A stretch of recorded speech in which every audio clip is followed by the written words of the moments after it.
Kinwestiyon ng isang healthcare reform advocate ang kasunduan ng PhilHealth, Development Bank of the Philippines at isang party list group na tutugon sa kakulangan ng healthcare facilities. Baka raw kasi magamit sa pangampanya sa nalalapit na eleksyon ang pondong gagamitin para sa programa. Nakatutok si Maki Pulido. West Philippine Sea and in the light of... Inisyatibo ng Tingog Party List ang pagbuo ng Memorandum of Agreement sa pagitan nila, Development Bank of the Philippines at PhilHealth o ang Maalagang Republika Rural Financing Health Development Program. Nang lagdaan ito, dumalo pa si House Speaker Martin Romualdez, asawa ni Tingog Party List Representative Yeda Romualdez. Sandali lang, sabi ng healthcare reform advocate na si Dr. Tony Liachon. Trabaho naman daw talaga ng PhilHealth na ipatupad ang universal healthcare. Bakit may kasama pang party list? Hindi rin daw kaya ito questionable dahil malapit ng eleksyon. Bakit ang party list na lang yan ang pipiliin natin? Bakit hindi po ibang party list? At binasa ko rin po kasi ang kanyang mandate sa Eastern Visayas siya, but suddenly buong Pilipinas ang mandate. Ang layunin ng kasunduan, magkaroon ng financial mechanism para sa pagpapatayo o rehabilitasyon ng mga healthcare facilities. Sa nakuha naming kopya nito, sinasabing DBP ang magpapautang ng pondo sa mga lokal na pamahalaan para makapagpatayo ng healthcare facility. Pag-aaralan naman ng PhilHealth na gamitin ng DBP para bayaran ng hospital claims habang ang Tingog ang aalalay sa mga LGU na lalahok sa programa. Palalawakin daw nito ang pagpapatupad ng Universal Healthcare Act. Nangangamba rin si Liachon na magamit ang pondo ng PhilHealth para rito. Ito na naman ang PhilHealth. Magagamit ang pondo nila. Kanino ba talagang pondong gagamitin ito? Sabi ng PhilHealth, gagamitin lang ang pondo nila para bayaran ang mga reimbursements ng mga ipatatayong ospital kung accredited na ang mga ito. Ang magiging role namin is babayadan namin yung mga health services na ipinoprovide ng mga facilities na yan to our members. Ang papel lang naman daw ng Tingog, ayon kay Tingog Party List Representative Jude Asidre, ay tulungan ng mga LGU sa pag-aayos ng mga dokumento para makautang sa DBP. Kung makautang daw kasi ang mga LGU, madaragdagan ang mga healthcare facilities sa probinsya at darami ang magkaka-access sa mga benepisyo ng PhilHealth. Ginagawa natin ng paraan, makahanap ng partners, kumbaga convergence ng kaalaman, ng expertise, para matulungan ng mga LGUs na to. Iginiit ni Asidre, hindi nila ito ginagawa para makakuha ng boto. Una, utang to. Kailan ba naging utang na loob ang isang utang na totoo? Diba? So, I doubt that yung LGU will be beholden to something that eventually they will have to pay for. Para sa GMA Integrated News, Maki Pulido, nakatutok, 24 oras. Sabay sa nalalapit na kanselasyon ng lahat ng pogo sa bansa simula sa December 15, pinaghahandaan naman ng gobyerno ang posibleng pagsulpot ng mga maliliit na operasyon nito o ang guerrilla pogo. At isa sa mga hakbang para tugunan yan, pagbabantay mismo ng mga lokal na pamahalaan. Nakatutok si Ivan Mayrina. Effective today, all pogos are banned. Matapos ang kautosang yan ni Pangulong Bongbong Marcos noong Hulyo, may halos 3 linggo na lang ang nalalabi sa December 31 deadline ng Pangulo para mag-alsa balutan ng lahat ng pogo sa bansa. Base sa tala ng Philippine Amusement and Gaming Corporation o PAGCOR, may 7 pogo pang natitira na go-operate hanggang ngayong araw na ito. Pagsapit ng linggo, December 15, kanselado na ang lahat ng mga lisensya ng mga ito. Kabilang sa mga nagtigil operasyon na ang Pogo Hub na ito sa Kawit, Cavite, na in-inspeksyon kanina ng lokal na pamahalaan. Wala pong meron ng may lisensya pagtuntong po ng January 1, 2025. So, kung meron pa dyan magsasabing sila ay nagpapatuloy na maghanap buhay or ng kanilang operation dahil meron silang valid PAGCOR license, hindi po totoo yun. Pero aminado ang mga ahensya ng pamahalaan, hindi magiging madali ang tuluyang pagbabawal sa mga pogo na mula sa mga online gaming operations ay naging pugad na ng mga scam at krimen. Ngayon pa nga lang, nasa 100 tinatawag na guerrilla pogo operations at tinututukan ng Presidential Anti-Organized Crime Commission o PAOC. Mas maliit na operasyon ito na sadyang mas mahirap matuntun. Di na ito kagaya ng mga nire-raid natin nung una na talagang isang malaking hub na libo-libo. Ang nangyayari rito talagang they form a smaller group na pwede sa maliliit na bahay sa mga subdivisions or apartments or condominiums, sometimes in a resort. Aatasan ng DILG ang mga local chief executives sa bantayan ng kanilang mga lugar para matiyak na walang illegal na pogo na makapag-ooperate sa kanilang nasasakupan. At kung hindi, maaari silang sumabit at makasuhan tulad na nangyari kay dating Bamban Tarlac Mayor Alice Guo. Mag-issue po ang aming kagabaran ng isang EO sa lahat ng mga LCE na required sila mag-submit ng suspicious activities within their localities sa mga movement or possible setup ng mga POGO. Ayon sa PAGCOR, aabot sa 20 bilyong piso mawawalang kita sa gobyerno sa tuluyang pagpapatigil ng mga POGO sa bansa. Pero ayon sa National Economic and Development Authority sa pulong kanina, wala pa raw ito sa kalahati ng 1% ng GDP at hindi inaasahang magkakaroon ng malaking epekto sa ekonomiya. Para sa GMA Integrated News, Ivan Mayrina, nakatutok, 24 oras. Hindi pa lubusang nakakabangon ang ilang taga Negros Occidental dahil sa pag-aalboroto ng Bulkang Kanlaon noong Hunyo. Eto't problema na naman ang panibagong pagputok ng bulkan nitong Lunes. Agad na nagtungo sa Baguio City ang inyong GMA Kapuso Foundation para maghatid ng tulong. Sabi ka, isang putok lang nanginginig ako. Kung kailan magpapasko at saka naman pumutok ang Bulkang Kanlaon nitong Lunes. Hindi pa tapos ang kalbaryo dahil ayon sa PHIVOX, posibleng masundan ang aktibidad nito. Kaya si Mariani na taga-barangay Ilihan sa Baguio City, Negros Occidental, hindi na makatulog ng maayos dahil sa takot. Kagabi po, hindi ako po nakatulog. Akala ko, yung kumukulob doon sa bulkan, akala ko po pumuputok na naman.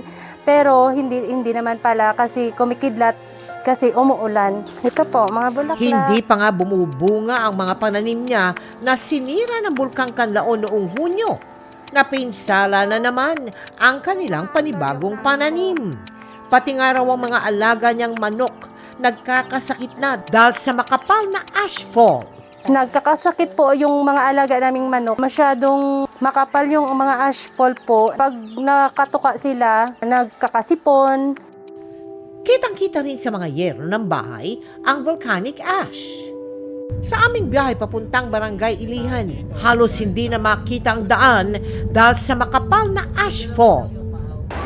Sa ilalim ng Operation Bayanihan, naghatid tayo ng relief goods at KN95 masks sa 8,000 individual sa Barangay Ilihan at Mailong sa Baguio City. Nagpasalamat po kami sa GMA Kapuso Foundation sa pagbibigay ng tulong sa ating mga kababayan dito. Dahil po sa pagputok ng Bulkang Kanlaon, ang ating mga kababayan po ay napinsala ang mga kanilang kabuhayan. Sa mga nais mag-donate, maaari kayong magdeposito sa aming mga bank account o magpadala sa Cebuana Loelier.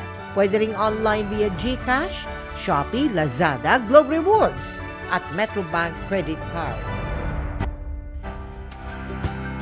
Samantala mga kapuso, simula po bukas, December 12, nasa Philinvest tent sa Alabang naman po ang Noel Bazaar hanggang December 15. May booth po dyan ang GMA Kapuso Foundation kung saan pwede po kayo mag-donate ng 250 pesos. Katumbas po niyan ay isang set ng kumpletong gamit pang eskwela na siya namang ating ibibigay sa mga kinder to grade 1 student sa ating unang hakbang sa Kinabukasan Project. Kalakip ng ilang set ng school supplies ang message mula sa P-pop boy group na Cloud9 o Cloud7. Marami din kayong mabibiling gift items sa Noel Bazaar, kaya nakapag-shopping ka na, nakatulong ka pa.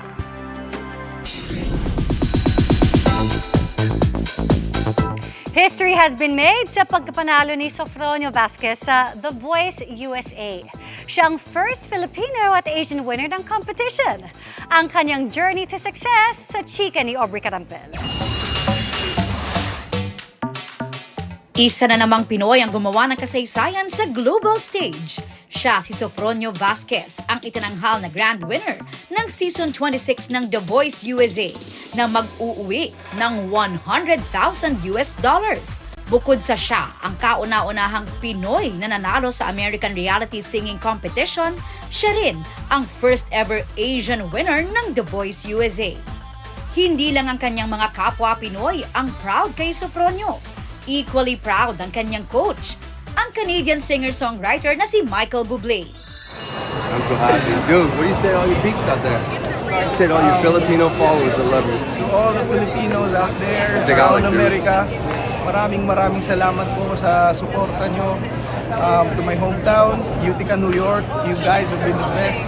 Thank you so much. I can't wait to go home and just celebrate and bring the trophy.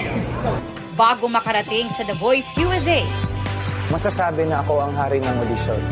Halos lahat ng mga reality shows ng ABS-CBN pinilahan ko. At di ko na mabilang kung ilang rejections na ang nakuha ko. Pero ang tawag ng tanghalan ang nagbukas ng pagkakataon at nagbigay ng pag-asa sa talento ko. una nang ipinamalas ni Sofronio ang talento sa pag-awit sa tawag ng tanghalan sa It's Showtime. I'm just a no one with nothing to give you but all. I love you. Si Sofronio umabot sa semifinals ng competition, pero di man pinalad manalo. Itinuloy niya ang pag-abot sa kanyang pangarap. Kaya naman ang It's Showtime hosts, sobrang proud sa tawag ng tanghalan alumnus. Uy, congratulate naman natin ang tawag ng tanghalan alumnus na si Sofronio Vasquez! Alam niyo kung bakit? Nanalo siya ng The Voice USA Season 26! This Sunday naman sa GMA, magtatagisan ang top 4 finalists ng The Voice Kids. Sino kaya kina-Wenceslana ng Team Believe ni Billy Crawford? Nevin Garciniego ng tropa ni Pablo ni SB19 Pablo, Hebron Ikal ng Stelbound ni SB19 Stel, at ni Makmak Punay ng Jewel Squad ni Julian San Jose. Ang magwawagi. Panoorin ang kanilang live grand finals sa Linggo ng gabi. Aubrey Carampel, updated sa showbiz happenings. 21 days na lamang magpapalit na naman tayo ng kalendaryo. Sa nakalipas na taon, marami sa atin pinakaginugol ang oras sa paggamit ng social media. Kung ano ang most search terms ng mga Pinoy, alamin sa pagtutok ni Oscar Oida. Sabi nga nila, pag may gusto kang malaman, i-GG mo o i-Google mo, go! At ngayong patapos na ang taon, ang tanong, ano nga kaya ang mga pinakakinahuhumalingan o most search terms nating mga Pinoy sa Google ngayong 2024? O heto na, mainit-init pa, ang pinaka-trending, heatwave, hot topic nga. Ito rin daw ang nanguna sa news search, kasangga ng climate change na pumang-anim naman. Aba, sinong di pagpapawisan? Kasi based naman sa current events this past year, parang sobrang init kasi ng panahon. So, yung mga tao siguro, naghahanap sila ng like reasons or like mga bagay para pampalamig ba sa mainit na panahon. O heto, maski pawis-pawisan, hindi nagpahuli ang patambling-tambling na si Carlos Yulo. Double gold medalist na, pasok pa sa ikapang-apat na most searched. Pangatlo naman sa listahan ang Paris Olympics kung saan siya namayagpag. Bukod sa siya lang yung kauna-unahang Pilipino na naging two-time gold medalist. Bukod doon siguro dahil din sa issue niya sa pamilya niya. In na in din sa most searched at di na out sa top 10 ang Inside Out 2 na pumanglima sa listahan. True mending din ang gusto ang pag-alala natin mga Pinoy sa mga namayapang sina Jacqueline Jose at One Direction member na si Liam Payne. Top 2 sa listahan ang veteran actress habang pumangwalo naman si Liam. Iconic po siya sa Philippines when it comes to drama po. Kaya siguro po nasa search siya. Tapos madami pong pumatok na mga movies niya. At sa tech-savvy nating bayan, mawawala ba naman sa trending ang mga AI-related searches tulad ng Character AI na pumangpito at AI Director at Gemini na lumanding naman sa pang-siyam at pang-sampu. Useful siya sa student at also pat din sa mga tao na halimbawa tamad mag-search. Kumbaga, pinapersonalize na ng AI sa'yo para mas lalo mo na siyang maunawaan, which is very helpful. There you have it, ang mga patok na search trends ngayong 2024. Pasok ba sa listahan ng pinakahahanap-hanap mo? Eh kung ikaw ang tatanungin. Pala Ibarra, ganon. Yung sa Kala Barbie po. Meme, knowing the Filipinos now. Ginagawang meme ang lahat. West Philippine Sea. Salitang Pilipino po. Pagkain siguro. Weather. Kung hindi confidential funds ay yung Maris tsaka Jennings na scandal. Hindi po ako may nag-internet eh. O di ba? Pagdating sa pagmamarites, walang tatalo sa pagiging mausisa nating mga Pinoy. Mapabalita, entertainment o AI man. Para sa GMA Integrated News, ako ang Gugabol na si Oscar Oida, nakatutok 24 oras. At yan ang mga balita ngayong Miyerkules. Mga kapuso, 14 days na lang, Pasko na. Ako po si Mel Tiangco. Ako naman po si Vicky Morales para sa mas malaking misyon. Para sa mas malawak na paglilingkod sa bayan, ako po si Emil Sumangil. Mula sa GMA Integrated News, ang News Authority ng Pilipino, nakatuto kami 24 oras. Ganito ang